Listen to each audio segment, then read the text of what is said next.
Rewatching it, I was like, there is so much pain in my eyes and so much hurt. I had an ex-girlfriend named Cassidy. She did not look like a girl. She taped on her boobs on purpose. So they'd always think that was a boy. So it was just really weird because I'm not into that. And you have to be like, I don't like him like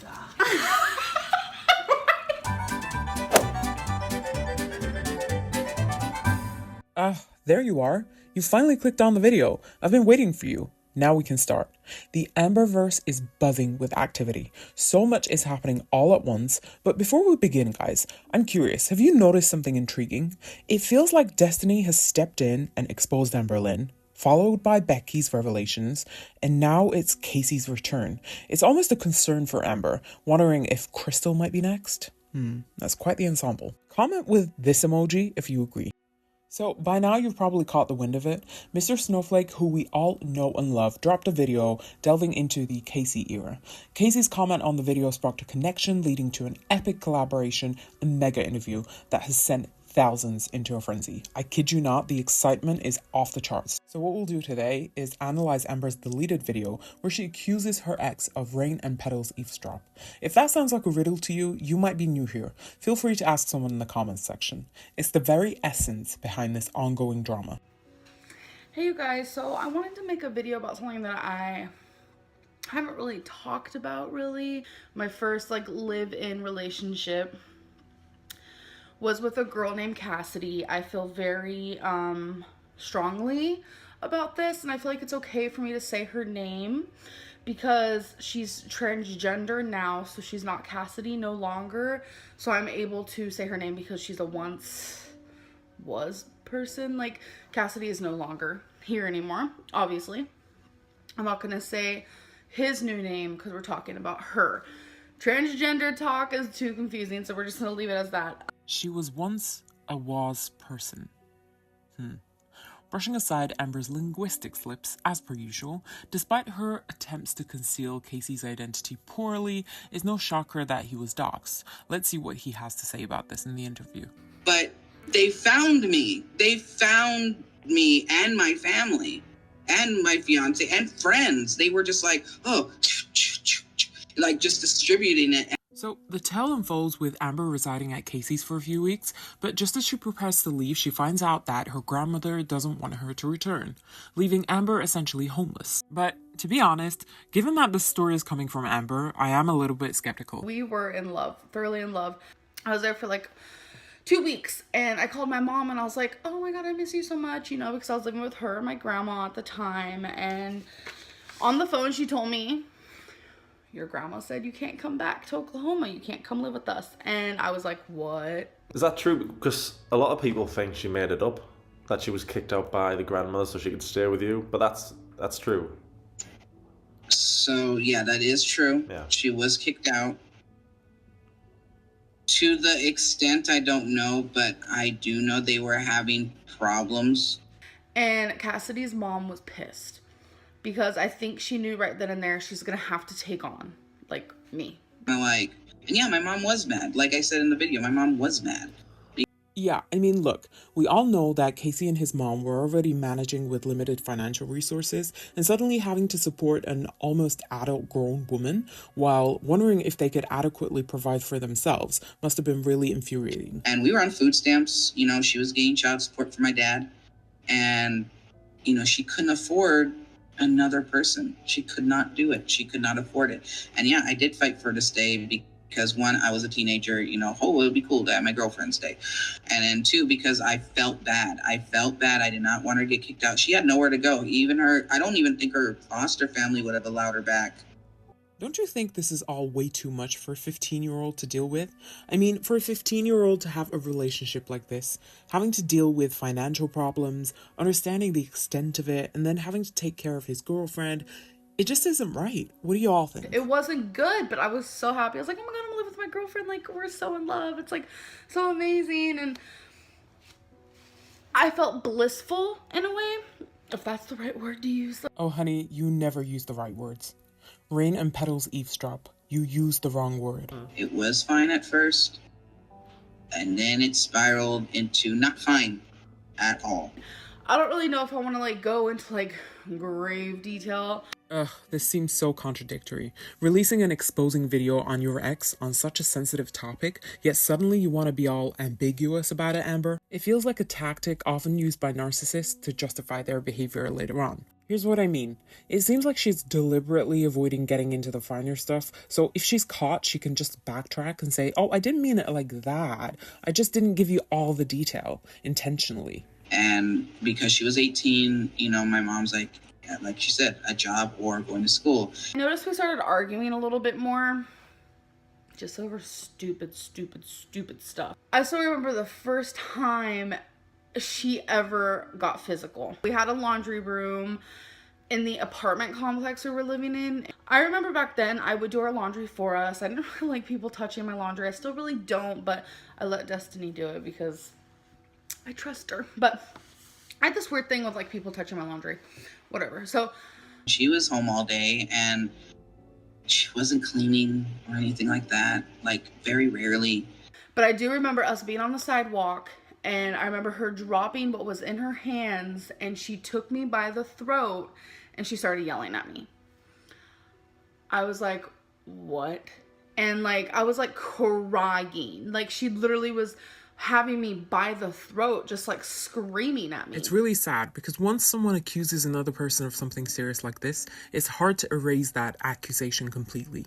Even if she takes it back in a video, which she did, people might still wonder if she was forced to take it back or if it was true. We can never completely be sure of what actually happened. If she made it up, which seems possible, it means she's basically harmed his life forever because that kind of information, it stays on the internet forever. I don't know what started the argument. I just know that she had this look of anger in her eyes and grabbed my arm so tight and she left nail marks. And I was like, what? Like, that was the first time she ever put her hands on me. Ever. And I was like,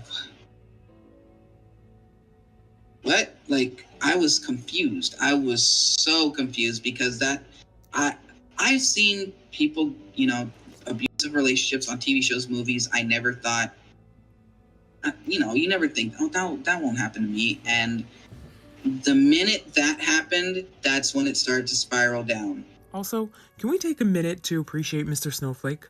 Conducting this interview on such short notice with probably very minimal preparation and delivering an outstanding job, his empathy shines through, unlike our girl, providing Casey with the chance to voice his story. It felt like a much-needed therapy session for Casey.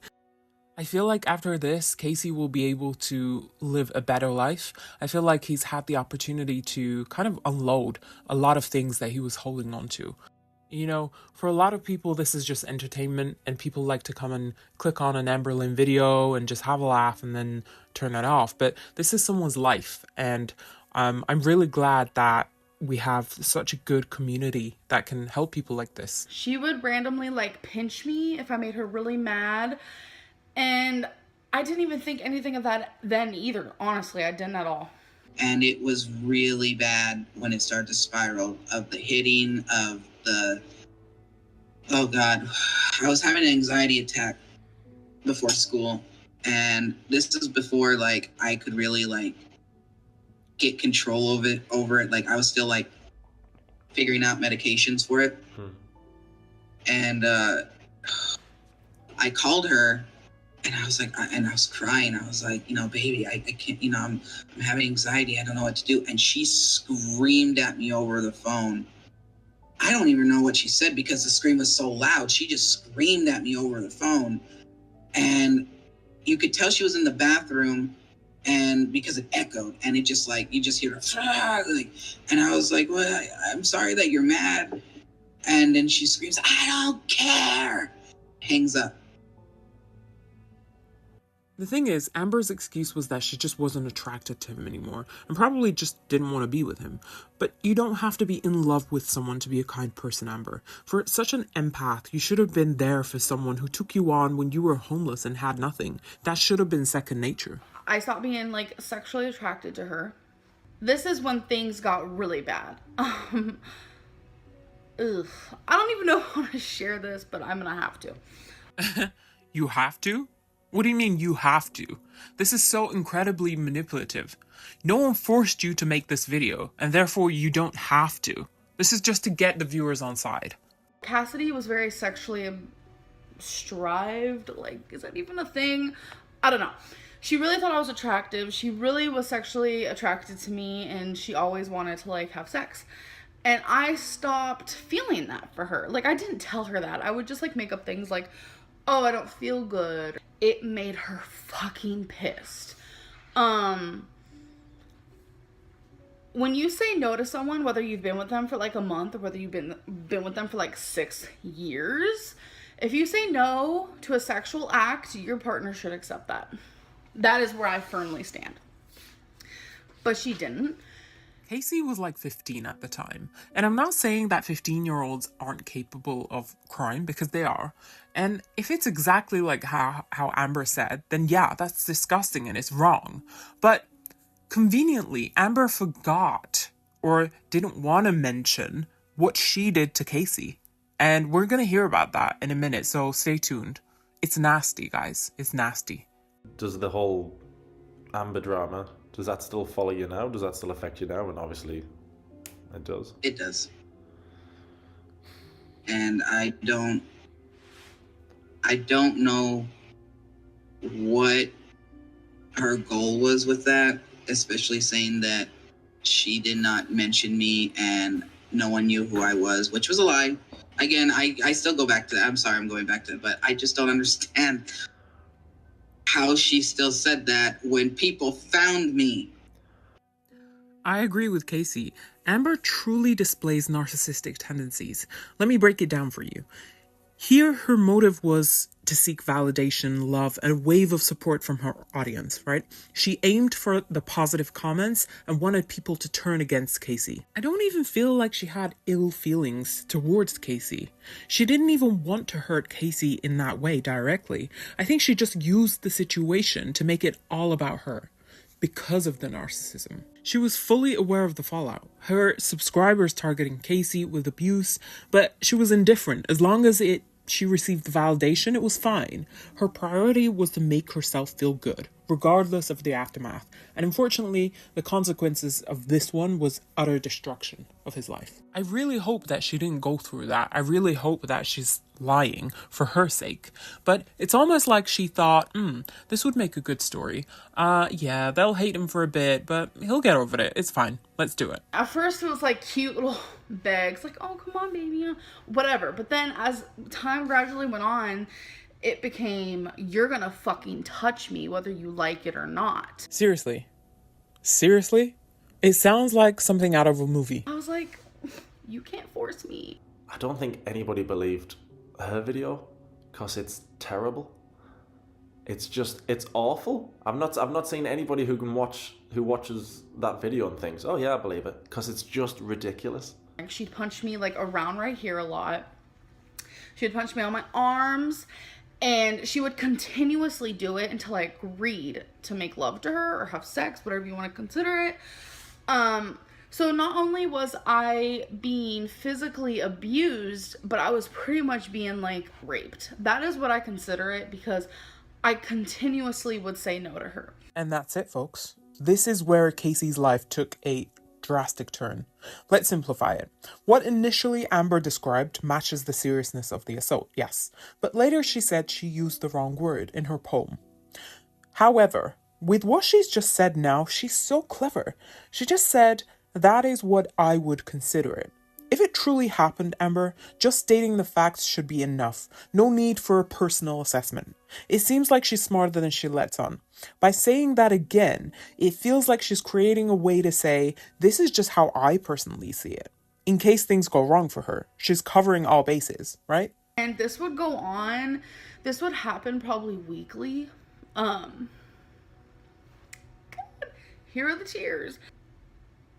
I just felt like maybe one day she'll stop being like this. You know, maybe one day she'll stop forcing me to have sex with her. One day she'll stop hitting me. Not only was she hitting me because I wouldn't have sex with her, she was hitting me if I wouldn't do the dishes on time. She would push me up against counters. And I sat there like, what do I do?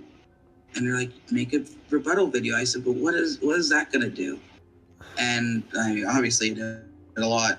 I did not realize how much it did.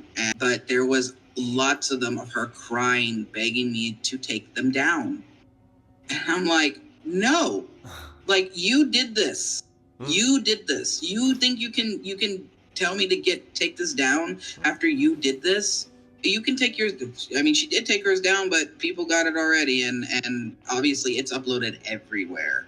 Good on you, Casey. Good on you. People believe you. You know why? Because you have that authenticity. We can see when you talk, when you tell the stories, we can see the pain in your eyes.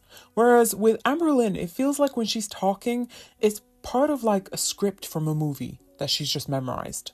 Then she's made so many videos about her lying. It's really difficult to believe what she says now. When it was still long distance, even to this day, I am not very fond of spicy pictures being sent. I'll put it that way.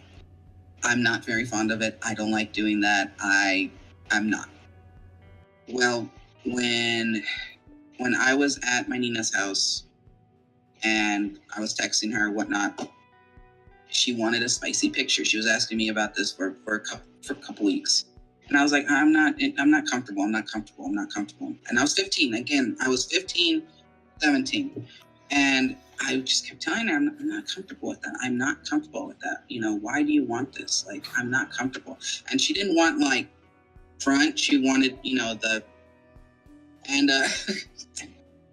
that's what she wanted. She wanted the below the belt. And I was like, oh, well, no, I'm not comfortable. And I just kept saying, I'm not comfortable with it. But then she said, and I wish I had my old phone, which was a little tiny, like, sliver Motorola. But, she said, if you don't do that, I'm going to be mad. I'm going to break up with you. Quite conveniently, Amber forgot to tell us this part. And interestingly enough, I'll tell you in the end what Amber's response was, if you haven't already seen it. But she doesn't deny anything either. She kind of says, well, we'll get to that. We'll get to it. Let's carry on. Okay. And at 15, hearing that from someone who you're dating, you're just like, oh no, I don't want to lose the only person who's actually attracted to me. Yeah. And I did it. Yeah. This is about everything else I never got to say. This is why I wanted to do the interview, because this is everything else that I didn't get to say, that I've been holding on to, that I've been struggling with. And people don't know. But I will say, I'm not going to go into weight. I'm not going to go into hygiene. Y'all know this already. I've said this in many things that I have posted about. I'm not petty. I could be petty, but I'm not petty. And I'm not going to degrade her in hygiene or weight-wise. This is the only part of the video where I think, Casey, no. You see, when you say, I'm not going to be petty, and then say that you're not going to talk about something, but then mention the two buzzwords, like I'm not going to be talking about her weight or hygiene, it's already telling all of the people on that platform that, come on, we all know what that means. We all know that, there's poor hygiene involved and Amber is large. So it's kind of like, without you being petty, you were petty. And I feel like maybe you needed that too. Because I think a lot of people don't really know what she's like. They've come to this section of YouTube late in the last few years, and they see her being silly and failing at weight loss, and she's a bit of a train wreck. I don't think a lot of people know exactly how evil she is. Wow. That was dark, and it really got to me, that bit. It must be very difficult for Amber to sit and listen to this. I really do wonder what she thinks of it all. I just don't know what part of the spectrum she's on with the narcissism. Because if it's really bad, then it's very sad, because none of this will be touching her. None of this will mean anything to her other than revenue. She has definitely honed her skills over the years. Yeah, she copied. Did you see in the video I uploaded the other night? You said she copied your anxiety diagnosis. Was it anxiety or panic disorder? Yeah, I was diagnosed with anxiety and depression. Well, severe anxiety and depression. It was like, and she's seen the medication I was on, but then suddenly she was also having anxiety and stuff like that. And I don't know when she officially got diagnosed, but it wasn't with me. When she was with you, did she have any other disorders? Because in the Crystal episode, I don't know how many, I must have 100 examples of her saying, I was diagnosed with this when I was 13, I was diagnosed with this when I was 9. Did she have anything when she was with you? Cellulitis.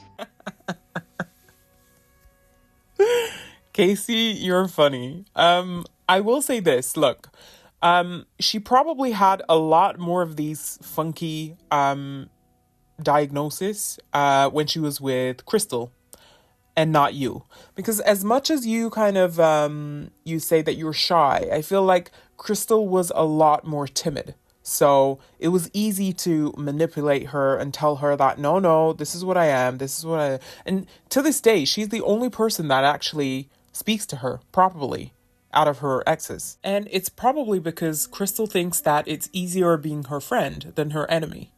Because if she was to go against her, then Amberlynn would crush her. No pun intended. So she didn't have these 100 conditions and disorders then? No. Yeah, I mean, that's hardly surprising. She likes to have all these funky diagnoses, so she only likes the diagnoses where things aren't her fault. So she wants things like bipolar, she wants things like ADHD, she wants lipedema. You couldn't possibly get her diagnosed with something like diabetes or hypertension, because anything that's preventable, she will not have. And finally, we have a look at what Amberlynn has to say about all of this. Let's have a look together. So there is obviously an elephant in the room. Not a pun. The interview that my ex did. So I did watch it. It was hard to watch for several different reasons. Everyone deserves the opportunity to voice their side of the story. No one deserves to feel silenced. I feel like having the opportunity to share your side of the story and your perspective of a situation that happened is sometimes honestly really good for the soul. I know from firsthand that sometimes talking about things feels like a really big weight is lifted off of your shoulders and your heart, and sometimes it's healing for some people. So that relationship happened when we were both teenagers. We were very, very, very young. Wow, it's like a deja vu.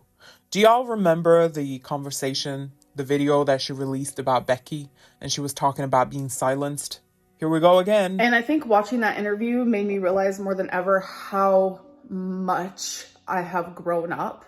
I'm at fault for so many things I've done when I was younger. I've done just a few years ago. I have made mistakes. I have learned along the way. But using like I was younger as an excuse, it doesn't justify, it doesn't make things okay. Okay, not bad so far. I feel like Amber is trying very hard because she knows that people are going to go against her and say, why did you do this? Why did you do that? So she's trying so hard right now to take accountability that, yes, I was in the wrong. I did do the wrong things, but also trying really hard not to draw too much attention, which is why she's trying to keep this like really, really short and sweet. Like it's not a big deal, when in Mr. Snowflake's video, it's obviously a big deal. Like, no matter what side of the story that the audience wants to believe, regardless of anything else, it doesn't make anything that happened and that relationship okay. I know a lot of people are asking me about it, and I'm simply not going to talk about it. Like, one thing you're not going to catch me doing is sitting here saying, well, he lied about this, this is actually what happened. It's not going to happen here. I care more about moving on, letting go. I'm not going to say this has been easy for me, by no means. I have shed some tears, but there's power in knowing that him and I are adults now. This response is fine, and it's good enough. If all she did was forget all his birthdays, accidentally broken his TV, or even smashed his mom's favorite ornament, it doesn't really work when you've said, hey, this person's me, but I'm sorry, I just used the wrong word. But we're adults now. Besides, it wasn't long ago that you were financially abusing Becky, and by paying her and then telling her that actually I'm going to take all your money back because this is for all of your expenses. Or not letting Becky see her mom. It's a good response. She's smart. She's trying to take the attention away from what's going on by addressing it very quickly and then moving on at the speed of light and hoping that it all blows over next week. And we get to choose which route we take. And this is the one that I'm choosing to take, and I'm actually really happy with that. And I just wish him nothing but happiness and wellness. That's what matters to me. A lot happened in that relationship for two teenagers who were literally in an adult relationship. And that is what he said in the interview, and it hit me like a train. I was like, that is so true. We were both put in an adult relationship way too young. There was a lot of toxicity from both ends, and I just hope that he's okay. I want to be okay as well, and I kind of just want to move on from the situation. It was 15 years ago, like 15 years ago as teenagers. It's wild. But above anything else in the whole entire world, I just want healing to happen for both of us. I feel like that's really important. But that is all I'm going to say about the situation. And I'm going to stand my ground on that because I just feel like continuously talking about a relationship that happened between two teenagers 15 years ago isn't good for anybody, especially the two people involved. Oh my God, the patronizing slow blinks. There it is again. Ugh, it's been 15 years. Can people just get over it? Like, I know I've ruined your life, but can we just get over it now? I do wonder though, would she have the same response if it was just Casey who just made the video, and if he wasn't like backed by Mr. Snowflake? Because she's scared of anyone who has a big platform because she knows that they can influence. So I feel like if it was Casey on his own, she probably would have said, oh, he's crazy, I think you should get over it, whatever. But because it's coming from Mr. Snowflake, she's really careful with her words because she feels like, okay, they can actually do some damage. I'm going to end this video with some advice for Amberlynn. The advice won't be coming from me. It's from Casey. And for the rest of you who have joined me today, I want to say a very big thank you. I know that you guys comment all the time, and even if I can't respond to all of them, I read them all. I will see you in the comment section. I love you all. Over to you, Casey. Or maybe she should get help. She needs help. She needs a lot of help with whatever's going on. She needs help, or just not to date anyone because,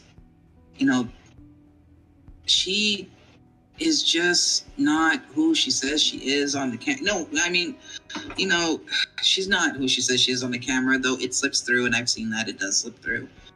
She's just, I wish she would have lived a better life than this.